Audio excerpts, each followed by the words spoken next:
नमस्कार, स्वागत है आपका हमारे इस खास शो में। आज हम बात करेंगे एक ऐसे खतरे के बारे में जिसको सुनकर आप चौंक जाएंगे। हिंदुस्तान के खिलाफ एक ऐसी साजिश रची जा रही है जो अगर अंजाम तक पहुंच जाती है तो ना जाने क्या हो जाए। खालिस्तानी आतंकवादी भारत के खिलाफ एक ऐसा षड्यंत्र तैयार कर रहे हैं जिसे सुनकर आप बड़े बड़े लोगों के कान खड़े हो जाएंगे। इस आतंकवादी के निशाने देश के बड़े राजनेता थे, लेकिन उससे पहले इसका पर्दाफाश कर दिया गया। आप ये रिपोर्ट देखिए और उसके बाद हम इस पर करेंगे बात।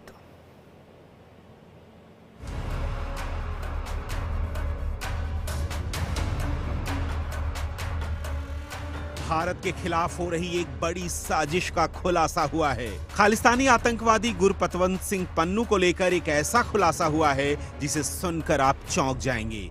पन्नू का पूरा काला चिट्ठा खुल गया है। ये पन्नू मणिपुर में एक बड़ा प्लान कर रहा था। अगर इसका प्लान सफल हो जाता तो आज मणिपुर में वो होता जो किसी भी कल्पना से परे होता। ये पन्नू मणिपुर को उस आग में झोंकना चाह रहा था जिसे सुनकर आपका खून खौल जाएगा। गुरपतवंत सिंह पन्नू मणिपुर में मुसलमानों और ईसाइयों को भड़का रहा था। वो मणिपुर को अलग देश बनाने की फिराक में था, लेकिन इसका मंसूबा पूरा नहीं हो पाया। खुद केंद्र सरकार ने इसको लेकर बड़ा खुलासा किया है कि खालिस्तानी आतंकवादी संगठन सिख फॉर जस्टिस मणिपुर में मुसलमानों, तमिल और ईसाइयों को भारत से अलग होने के लिए उकसा रहा था।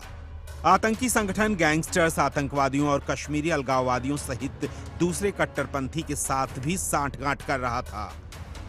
इसके अलावा एसएफजे को पाकिस्तान से समर्थन भी मिल रहा है। पन्नू पर आतंकवादी गतिविधियों को अंजाम देने और महत्वपूर्ण नेताओं, सार्वजनिक हस्तियों और अधिकारियों की हत्या करने के लिए पर्याप्त धन जुटाने का भी आरोप लगा है।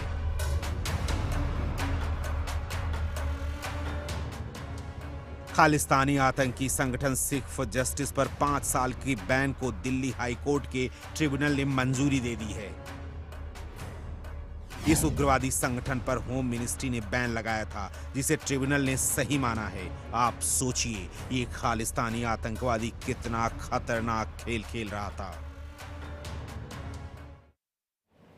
देखिए कितना खतरनाक खेल ये खेला जा रहा था। इस वक्त हमारे साथ retired major general VK. Datta मौजूद हैं और retired lieutenant general Sanjay Kulkarni भी हमारे साथ मौजूद हैं। आप दोनों का बहुत बहुत स्वागत है। सबसे पहले संजय जी, मैं आपसे शुरू करूं। मुझे एक बात बताइए कि मतलब कहाँ पन्नू, कहाँ खालिस्तानी और कहाँ वो बैठ के जो सोचता है और उसका कोई मंसूबा हम यहाँ पूरा होने नहीं देते। जिस तरीके से हमने पिछले कुछ वक्त से जो है, भले हम भारत सरकार कहे या फिर अपनी इंटेलिजेंस फोर्सेस कहे, इन खालिस्तानियों के खिलाफ जो सो कॉल्ड पिट्ठू हैं पाकिस्तान के, उनके खिलाफ अपना ऑपरेशन छेड़ रखा है। ये साजिश रच रहा था मणिपुर की, ये साजिश रच रहा था कि मणिपुर को अलग कर दूंगा। सचिन, बहुत बहुत धन्यवाद।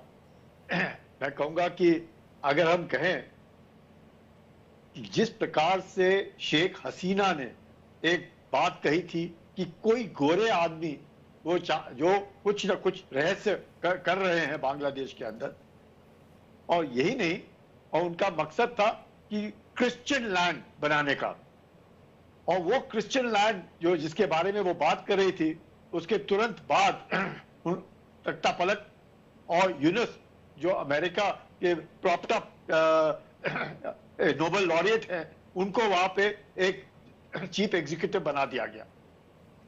अब आप समझ सकते हैं कि तार कहां से कहां जुड़ रही है, कहां पे शेख हसीना गोरे आदमी की बात कर रही है, कहां पे अमेरिका का इंटरेस्ट है आइलैंड्स में, और किस प्रकार से क्या क्या हो रहा है। ऐसे हालात में पन्नू जो है, हम लोग कह रहे हैं पाकिस्तान से सपोर्ट है, इसमें कोई शक नहीं, क्योंकि ये सीख फॉर जस्टिस एक टेररिस्ट ऑर्गेनाइजेशन है जो जुलाई 2020 में उसके 5 साल के लिए उसके ऊपर प्रतिबंध था। 5 साल प्रतिबंध और बढ़ा दिया गया। आप समझ सकते हैं कि ये आदमी एक स्वेरिंग इन सेरेमनी में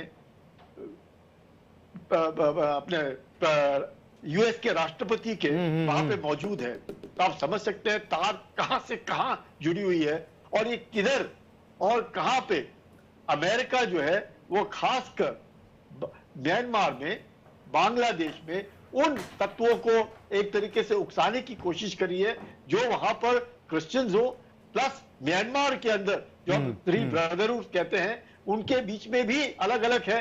एक जो किन जो वहां पे पूरे के पूरे जो चिन प्रोविंस है वो लेकर के, और जो जिनकी लड़ाई जो है म्यांमार की फौज के साथ भी है, और यहाँ पर उनको जो वहां के लोकल्स है वो जो जैसे हम कहते हैं रोहिंग्याज है बाकी उनको ढकेलना है। तो इधर ऐसे इसके जो माहौल में आप देख रहे हैं कि पन्नू जो है वो इन तत्वों को, और कहां पर हो रहा है, निज्जर जो कि कनाडा में मारा जा रहा है वो भी इसमें शामिल। तो ये जो एक बहुत लंबा, आपने बिल्कुल ठीक कहा सचिन, एक षड्यंत्र, ऐसा षड्यंत्र जिसका अगर पर्दाफाश ना होता, जिनके टारगेट पे प्रधानमंत्री, जिनके टारगेट पे होम मिनिस्टर, जिनके टारगेट पे नेशनल सिक्योरिटी एडवाइजर, ये सब है, ये आदमी अगर आप समझ सकते हैं कि शपथ ग्रहण सेरेमनी जो प्रेसिडेंट ट्रंप के इसमें मौजूद है और उसको फंडिंग कहां से हो रहा है, इतना ही नहीं, सोचने वाली बात यह है कि वो मुसलमानों को, जो कि मेती जो है उसमें मुसलमान भी हैं, उसमें क्रिश्चियन भी हैं, और उसमें अधिकतर 90-95% लोग हिंदू हैं, लेकिन जो कुकी हैं वो प्रोटेस्टेंट क्रिश्चियन हैं, और जो जो हैं वो म्यांमार से आते हैं, और वो म्यांमार से इसलिए आते हैं कि वो जो वहां के लोग हैं चिन करके, वो कुछ एक क्रिश्चियन बने हैं, कुछ उसमें बौद्ध हैं, कुछ उनमें ज्यूज हैं, अलग अलग तत्व के लोग हैं उनमें, लेकिन उनका आना जाना जो है इन लोगों के साथ मिला हुआ। तो एक नया संगठन जो पहले इतना उजागर नहीं था, कुकी जो बना दिया इन्होंने।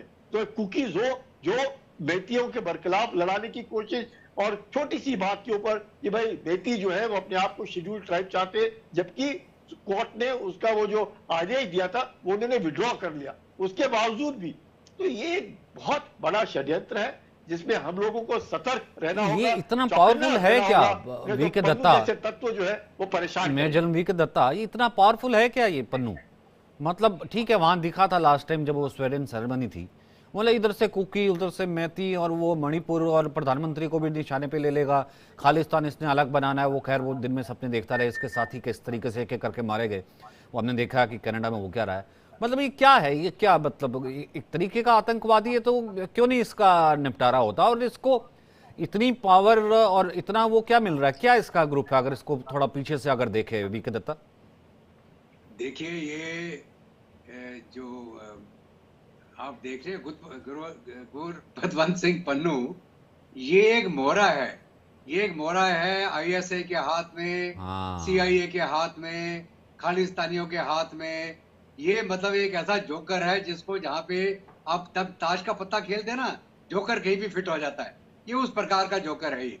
लेकिन इसके पीछे आप ये मान के चलें, उस सारी शक्तियां सपोर्ट कर रही हैं जो भारत का नुकसान करना चाहती हैं। भारत को नहीं चाहती कि वो एक राइजिंग इकोनॉमी हो, राइजिंग पावर हो अपने साउथ एशिया के अंदर, और जो हमारा रुतबा आज के दिन में दुनिया में बना है उसको अंडरमाइन करने की कोशिश है। अभी इसके अंदर चाहे डीप स्टेट हो, चाहे पाकिस्तान हो, चाहे चाइना हो, और आज के दिन में जो पाकिस्तान बांग्लादेश के साथ में मिलके जो खेल खेलने की कोशिश कर रहा है। आपको अगर याद हो 71 की जंग से पहले जब ईस्ट पाकिस्तान हुआ करता था, तो ईस्ट पाकिस्तान के माध्यम से हमारे जितने नॉर्थ ईस्ट के अंदर अनरेस्ट को पैदा करने में पाकिस्तानी फौज का हाथ था और चीन का हाथ था उसमें। चाहे वो नागा इंसर्जेंसी हो उस समय, चाहे वो मिजोरम हो, चाहे वो जो असम के अंदर उल्फा वगैरह जितने ये मिलिटेंट ग्रुप्स थे, और हालांकि जो मैती ग्रुप भी थे, कई जो मिलिटेंट ग्रुप थे, चाहे पीएलए हो, प्री पाक हो, ये सारे के सारे जो सपोर्ट कहाँ से मिलती थी इनको? चाइना से, और उस समय ईस्ट पाकिस्तान। और वो जब हमने न्यूट्रलाइज कर दिया 71 की जंग के बाद, जब बांग्लादेश आजाद मुल्क बन गया, तब भी जब वहां पे अलग अलग सत्ता पलटी, कभी वो बीएनपी, कभी कोई दूसरा कू, मिलिट्री कू हो गया, फिर भी ये चक्कर जो गेम खेलते रहे ये लोग। तो ये जो गुरपतवंत सिंह पन्नू है, ये एक जोकर है जिसकी अपने आप में कोई वैल्यू नहीं है, लेकिन फ्रीडम ऑफ स्पीच के माध्यम से अमेरिका जैसा मुल्क, कनाडा जैसा मुल्क जो अपने आप को एडवांस सिविलाइजेशन बोलते हैं, एडवांस सोसाइटी बोलते हैं, ये लोग इसको बढ़ावा दे रहे हैं। मेरे को तो बड़ा अचंभा होता है कि ये किस प्रकार के मुल्क हैं ये, जो अपने आप को एक डेमोक्रेसी बोलते हैं, और ये डेमोक्रेसी जो है भारत के खिलाफ ऐसे जो टटपुंजियां हैं उनका इस्तेमाल कर रही है। तो इसलिए भारत को बड़ा सतर्क रहना पड़ेगा। हमारी सिक्योरिटी फोर्सेस को, हमारी इंटेलिजेंस एजेंसीज को, हमारी बॉर्डर मैनेजमेंट, इंटरनल सिक्योरिटी, और ये जो मणिपुर के अंदर जो आप मसला देख रहे हैं, ये मणिपुर का मसला भी क्या है, ये मिलजुल के ये सारा एक निचोड़ निकल के आया। जो 2023 में ये जो मूवमेंट चालू किया गया कुकी द्वारा मैती के खिलाफ, वो एक बड़ा छोटा रिजर्वेशन को लेके स्टूडेंट एजुटेशन चालू हुआ, जैसे कि इन्होंने बांग्लादेश में चालू किया। उसके बाद उसको एक मिलिट्री ऑपरेशन का इन्होंने वो रंग दे दिया, जहाँ पे आर्म्ड ग्रुप एक दूसरे के ऊपर हमला कर रहे हैं। और फिर क्या होगा, मैती के ऊपर हमला हुआ तो मैती भी हथियार उन्होंने लूट लाट लिए और वो अपना प्रोटेक्शन करने लगे।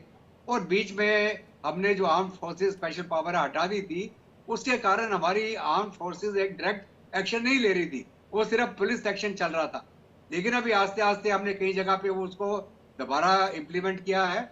और जहां तक इनका सवाल है, जो फ्री मूवमेंट था म्यांमार से हमारे इलाके के अंदर, उधर हमने फेंसिंग चालू कर दी है, और वो जो 15 किलोमीटर का फ्री मूवमेंट का जो प्रावधान था उसके ऊपर भी अंकुश लग रही है। तो कहने का मतलब ये है कि जो क्रिश्चियन नेशंस हैं, मैं अगर चर्च की बात करूं, वो लोग भी उकसाते हैं, डीप स्टेट उकसाता है, चीन उकसाता है, पाकिस्तान का ISI उकसाता है, अभी बांग्लादेश के अंदर भी दूसरे मोर्चे चालू हो गए। तो इसलिए जो है किसी भी चीज को आपने नजरअंदाज नहीं करना है। भारत को हर एक चीज के ऊपर तवज्जो देनी पड़ेगी। हमारी अपनी सिक्योरिटी, हमारी अपनी कैपेबिलिटी, हमारा मिलिट्री स्ट्रेंथ, हमारा बॉर्डर मैनेजमेंट, हमारी इंटरनल सिक्योरिटी, हमारे काउंटर टेररिस्ट ऑपरेशंस को हमें एक उच्च दर्जे पे रखना पड़ेगा, ताकि हम किसी भी सिचुएशन को हैंडल कर पाए। और जहां तक इसका सवाल है कि वो तमिल को बोले साहब आप द्राविड़स्तान बना दें, भारत के मुसलमानों को बोले आप उर्दुस्तान बना दें, ये तो उल्लू का पट्टा है, बिल्कुल इसका दिमाग चढ़ने चला गया है। तो क्या भारत के लोग भी, क्या उनका दिमाग खराब है कि इस पागल आदमी के कहने के ऊपर वो एक अलग एजुटेशन चालू कर देंगे? नहीं, संजय भारत एक बड़ा मैं ये कह रहा हूं ना, सेकुलर मुल्क है जहाँ पे हर एक को आजादी है, ऐसे थोड़ा और ना इतनी आजादी दुनिया में कहीं नहीं है जितनी ऐसे भारत थोड़ा ना में कि वो मैं मणिपुर अलग कर दूंगा, उधर कर दूंगा, उधर म्यांमार कर ये दूंगा, क्या वो तो करेगा मैं मणिपुर का अलग? ये वही अभी संजय जी, देखिए, लेकिन मैं इंडिया आपको का एक इस और वक्त बात क्या बताऊं, स्टैंड है? ये बीच बीच में ये जो इसके नोटोरियस प्लान और ये तमाम चीजें खतरनाक, अगर ये हो गया होता, ये तो कभी होगा ही नहीं खैर, और ISI हमेशा करता रहा कि लीड इंडिया 1000 कट्स, और अब वो उसके बस की है नहीं। कश्मीर भी उससे सेटल हो गया। अब ISI हमने देखा कि कहाँ वो बांग्लादेश पे घूमते फिर रहे थे, उसके कुछ लोगों को वहाँ जा करके वो ये सब कुछ बिल्कुल ठीक कह रहे थे दत्ता जी कि ये सब कुछ वो उस तरीके से ही रहा है। लेकिन संजय जी, मैं ये कह रहा हूँ कि इंडिया का इस वक्त क्या स्टैंड है? क्या इंडिया अमेरिका से ऑफिशियली कह नहीं सकना, या फिर जब SFJ पर प्रतिबंध लगाया ही हुआ है तो ये किस लेवल पे ये चीज चल रही होगी कि बताया जा रहा होगा कि ये आदमी नहीं आतंकी है? देखिए सचिन, जिस प्रकार से दत्ता साहब ने एक शब्द इस्तेमाल किया, डीप स्टेट, वो डीप स्टेट वो अमेरिका को बता रहे हैं कि वहां पे जो डीप स्टेट काम कर रहा है वो किस तरीके से काम कर रहा है। पाकिस्तान में भी है, पर ये अमेरिका, जो यही एक बहुत बड़ी विडंबना है कि हर कोई, मतलब दोस्ती, हम लोगों ने सतर्क रहना है, चौकस रहना है। दोस्ती अपनी जगह है और देश हित अपनी जगह है। देश हित में कोई भी, चाहे वो कितना भी अच्छा दोस्त क्यों ना हो, कितना भी उसकी जरूरत क्यों ना हो, लेकिन अपने देश हित की अगर बरखिलाफ कार्रवाई होती है तो सब कोई जानता है कि किस तरीके से उसको बताना है। अमेरिका भी जानता है। आप देख रहे हैं कि दोस्ती बढ़ा रहे, किस प्रकार से हम लोग उनके साथ स्ट्रैटेजिक पार्टनरशिप, तरह तरह की पार्टनरशिप है। लेकिन हम ये भी देख रहे हैं कि किस तरह से वो लगातार, जो जिसका जिक्र शेख हसीना ने खुद किया कि किस प्रकार से क्रिश्चियन लैंड बन रहा है, तो उसको देखते हुए हमारे को सतर्क रहना बहुत जरूरी है। दत्ता साहब वहां रहे हैं नागालैंड में, उनको सब मालूम है कि नॉर्थ ईस्ट में क्या होता है, किस प्रकार से जो तरह तरह के मजहब है वो कैसे किस तरीके से काम कर रहे हैं। तो हम लोगों को भारत का स्टैंड एक साफ रहा है कि हम लोगों ने 39 टेररिस्ट ऑर्गेनाइजेशन है, चाहे मेती के हो, चाहे वो हिंदू के हो, क्रिश्चियन के हो, कोई भी ऑर्गेनाइज, जो पीएलए है अगर वो एंटी नेशनल है, एक्टिविटीज में है, एक आतंकी संगठन है, तो उसको भी आतंकी संगठन घोषित किया। तो मेतीस के साथ और मणिपुर में काफी सालों से था, लेकिन पिछले 10-15 साल में एक तरीके से मैं कहूंगा कि शांति बहाल थी। मैं खुद मणिपुर जाता रहता हूं, मैंने देखा है कि कितना फर्क पड़ा है और क्या हुआ है मे 2023 के बाद, वो भी हम लोगों ने देख लिया है। तो हमें सतर्क रहना है, इसमें कोई शक नहीं है। हमने यकीन करने की म्यांमार, अभी आप समझ सकते हैं कि चीन जो है, पूरा का पूरा जो बॉर्डर है वो पूरा का पूरा किसके पास है? चीन आर्मी के पास है। यानी कि उन्होंने, म्यांमारी ने, सरकार जो है वो उतना जमीन खो बैठी है। वो पूरा का पूरा जो बॉर्डर है वो किसके पास है? वो जो बांग्लादेश के साथ लगता है उनके पास है। तो आप समझ सकते हैं कि म्यांमार में एक तरीके से उथल पुथल है, जहां पे चीन का दखल अंदाजी है। बांग्लादेश में उथल पुथल है, जहां पे पाकिस्तान शुरू से 71 से लेकर के आज तक दखल अंदाजी करता रहा है।